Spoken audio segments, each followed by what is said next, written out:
Assalamualaikum warahmatullahi wabarakatuh. Selamat pagi, salam sejahtera, rayu-rayu. Pada kesempatan pagi ini saya akan sedikit ngobrol atau bicara ya tentang mengenai batu akik, dilihat dari segi spiritual maupun dari segi non spiritual ya. Jadi mungkin ini bisa buat referensi rekan-rekan yang memiliki batu akik jenis apa dan ingin tahu fungsinya apa. Nah, seperti itu ya. Oke, untuk poin yang pertama kita langsung merujuk ke pergoiban ya, pergoiban dulu. Jadi begini, jadi kita sering mendengar cerita ataupun ada yang pernah melihat bahwa batu akik itu mempunyai kekuatan magic atau magis ya, atau kekuatan spiritual. Bisa begini, bisa begitu, lebih tepatnya lagi bisa buat penglaris, kekebalan tubuh,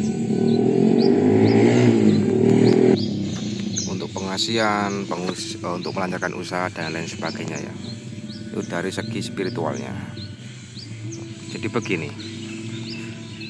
kita merujuk ke cerita-cerita tentang mbah-mbah saya dulu atau orang-orang terdahulu lah. Ada beberapa jenis batu akik itu yang katanya mitosnya, ceritanya itu mempunyai energi spiritual yang bisa membantu kita, menyupport kita untuk meraih keinginan. Seperti itu ya. Yang sering saya dengar sampai sekarang itu, dan sampai detik ini saya ngomong ini, itu batu akik bisa untuk penglaris, menolak bala, atau untuk kekebalan dalam tubuh kita. Bahkan ada yang bisa mengusir barang-barang makhluk halus itu. Nah, seperti itu ya.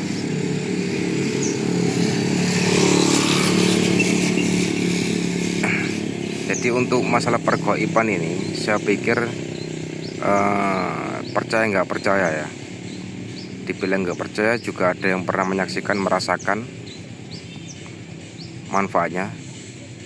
Dibilang percaya itu di luar nalar pikiran manusia biasa. Nah, seperti itu. Jadi kalau rekan-rekan berbicara batu akik yang ada energi spiritualnya, itu sudut pandangnya tidak sembarang batu akik. Ada hanya beberapa jenis saja. Jadi untuk mengetahui dan memiliki batu akik yang bersifat spiritual itu ada beberapa syarat yang harus dipenuhi, ya kan? Kita lihat itu orang yang ingin memakai batu akik, contohnya kelor saja. Rata-rata orang kelor itu mempunyai khasiat yang bagus, jos lah di dalam segi spiritual. Jadi orang itu kebanyakan lebih simpel memilih kelor saja lah, batu kelor, karena itu mempunyai energi spiritual yang tinggi. Jadi sebenarnya tidak seperti itu. Kalau dari sudut pandang spiritual itu kita lihat banyak langkah-langkah yang harus kita penuhi dulu. Dalam artian nggak ngawur ya.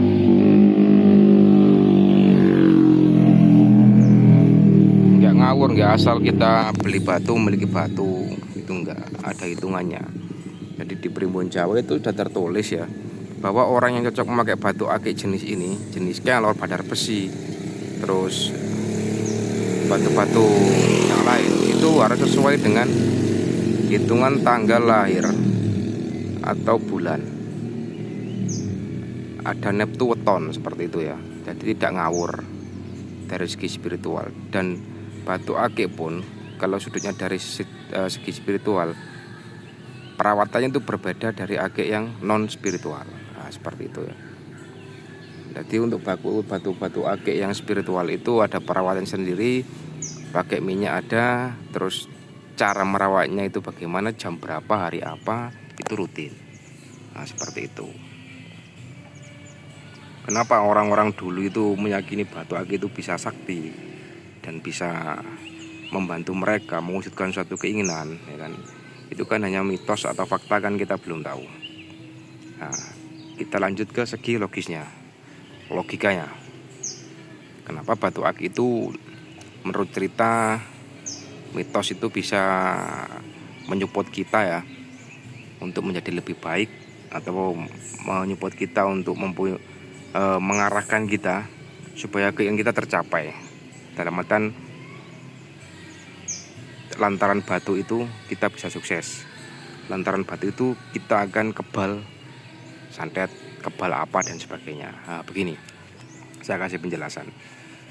Umumnya atau logikanya, apapun hal benda dari alam, ketika kita merawatnya dengan sangat baik, nah, dia akan memberi sufos ke kita. Kita akan merasakan efek baiknya ke kita. Apapun itu ya, benda dari alam, ya kan? Kita ambil contoh tumbuh-tumbuhan, buah kita rawat dengan baik. Kita rawat dengan baik, kita pelihara, kita bersihkan tiap hari rumput-rumputnya di bawahnya, itu akan berbuah dan buahnya itu bagus. Nah, seperti itu ya. Malah sebaliknya, kalau si buah pohon ini nggak kita rawat, kita biarkan saja, nanti akan tidak berbuah pun akan jelek. Seperti itu ya. Jadi ada imbas positif dan negatifnya juga. Selain pohon-pohonan, kalau mungkin rekan-rekan suka burung saja. Burung kalau kita rawat dengan baik, pasti bunyinya akan baik, insya Allah akan baik, akan enak dengar. Itu dari burung. Dari hewan peliharaan juga ada sapi, terus kambing. Ketika kita rawat dengan baik, ada efek positifnya ke kita. Sama halnya dengan batu. Batu apapun, saya bilang apapun, buka kurung batu asli alam ya, bukan batu-batu mainan dari kaca, dari resin, bukan. Ketika kita ngerawatnya dengan baik, ya kan, dengan baik, pasti ada energi positif yang muncul secara tidak langsung, seperti itu, ya kan. Itu dari segi logika. Jadi kita kalau memikirnya itu hoak, itu hal hoak, alah nggak jelas, nggak, jangan. Jadi semua manusia itu sebenarnya sama, tetapi ada yang bisa berpikir di luar nalar, ya spiritual pergoiban, ada juga yang nggak bisa. Jadi kalau kita mendengar cerita-cerita gini jangan dibilang hoak. Nah, kita ambil dari logikanya saja. Kalau kita nggak mampu berpikir secara spiritual, kita coba berpikir secara logis, gitu aja ya. Seperti itu. Jadi untuk rekan-rekan yang hari ini detik ini asal-asalan, karena mungkin angin-anginan lah, teman saya punya batu akik ini, padar besi, terus dibilangnya itu batunya itu bisa gini, jangan terpengaruh, karena energi orang, sifat orang dengan sifat batu itu terkadang tidak sinkron begitu. Dalam bahasa spiritualnya, kenapa begitu? Yang dimaksud dari segi spiritual tidak sinkron itu begini. Kita punya batu badar besi, kita pakai nggak ada efek gitu, kita rawat dengan baik nggak ada efek, itu kan nggak sinkron, nggak cocok. Nah begitu ya. Dalam hal nggak cocok gini, kita mungkin ngerawatnya kurang sepenuh hati karena kita dipaksakan untuk memelihara batu itu, merawat batu itu, sedangkan di hati kita ini, oh batu ini nggak cocok buat saya, jelek dipakai di tangan. Nah itu akan tidak berdampak. Terus jangan tiru-tiru apa yang teman-teman beli batu akiknya. Jadi kita harus punya pakem sendiri. Nggak usah aneh-aneh, kita aja beli batu yang sesuai hati aja. Katakan batu itu batu bacan lah, kita beli batu bacan, rawat bacan dengan sebaik-baik mungkin, buat dia untuk kebaikan. Nah, ya kan, energinya pasti akan menyatu ke kita, auranya itu. Jadi Tuhan itu menciptakan makhluk ya. Makhluk itu bukan berarti makhluk yang bisa hidup jalan-jalan ya, banyak makhluk. Batu pun makhluk ciptaan. Awan, angin itu termasuk makhluk, ya kan. Cuma nalar kita nggak tembus sampai sana kadang. Kita kadang sering menganggap makhluk itu yang bisa bergerak, bisa ngomong, bisa tumbuh itu makhluk. Sedangkan tidak, batu itu juga makhluk. Jadi pada intinya batu akik kalau dilihat dari segi spiritual itu yang mempunyai koda, mempunyai gini-gini itu ada benarnya. Dengan catatan ya, perawatannya itu harus maksimal, sepenuh hati. Dari segi spiritual, dari segi logiknya kita, logika, apapun benda dari alam yang kita rawat ya, kita rawat dengan sepenuh hati, itu akan memberikan efek kita, dampak baik ke kita secara tidak langsung ya. Nah seperti itu. Jadi untuk teman-teman, kalau memang ada orang bilang batu ini bisa gini, oke aja, kita oke saja, kita yai saja. Karena kalau kita menjas, nggak bisa itu hanya pembodohan publik. Jangan, karena tidak semua orang bisa berpikir dan mampu berpikir secara spiritual ya. Nah, maka dari itu saya sarankan kalau kita nggak bisa berpikir secara spiritual, ambil aja logisnya. Saya rasa semua orang bisa berpikir logika lah. Nah seperti itu. Terus yang lebih penting lagi, namanya batu akik itu kan ada yang goib dan lain sebagainya, kan termasuk, kalau saya pribadi itu budaya ya, budaya. Dan budaya seperti itu nggak bisa kita bunuh, nggak bisa kita hilangkan. Cukup kita mengetahui, kalau kita nggak minat, biarkan. Nah, jangan terlalu menyingkirkan hal-hal seperti itu, karena itu sudah masuk budaya kita. Sekecil apapun itu tetap budaya, karena itu warisan dari leluhur kita. Nah seperti itu ya. Jadi bagi rekan-rekan yang suka batu akik, entah itu hanya buat hiasan dan buat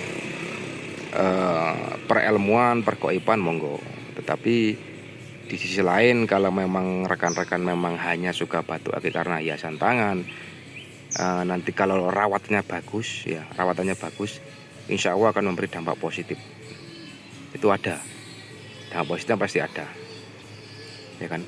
Jadi untuk saya pribadi, batu akik itu tidak bisa dipaksakan. Itu yang pertama. Untuk yang kedua, batu akik itu tidak harus memaksakan atau tiru-tiru teman. Yang ketiga, batu akik itu tidak bisa didewakan ya. Didewakan maksudnya gini, saya keluar pakai batu akik inilah biar nanti lancar rezekinya, tidak seperti itu. Jadi apapun makhluk itu punya batasannya. Ada batas di luar kendalinya, di luar kendalinya.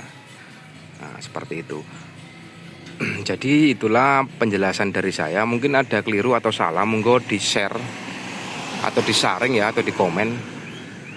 Jadi dua sudut tadi, sudut spiritual dan sudut logiknya batu akik seperti itu ya. Nah, saya ulangi lagi, batu akik yang pertama itu tidak bisa ngawur, yang pertama, dan tidak bisa dipaksakan. Terus yang kedua, tidak bisa ditiru-tiru. Semua mempunyai karakter masing-masing. Nah seperti itu. Jadi semua gambaran sudah saya jelaskan.